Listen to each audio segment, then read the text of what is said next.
實化法式拳擊價值與紀律、道德、審美、效率、教育。法式拳擊目標：爭取好成績，提升法式拳擊國際上知名度，同時提升綜合搏擊運動項目影響力。技術部門職責：力求達到國際水平為目標。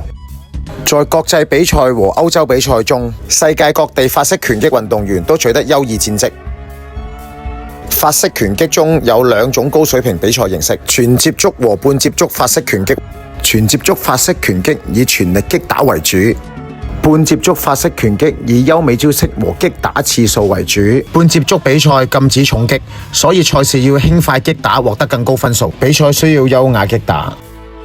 無論係半或全接觸嘅法式拳擊運動員，都力求在國際賽事中取得好成績。但我們面對競爭越來越激烈，我哋嘅運動員需要有系統地進行訓練，以保持法式拳擊在國際賽事中的地位。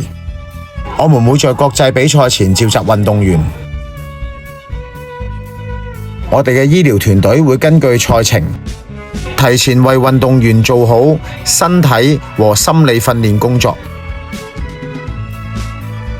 運動員學習同訓練，累積經驗，國際比賽前在協會針對性訓練，幫助運動員技術水平提升。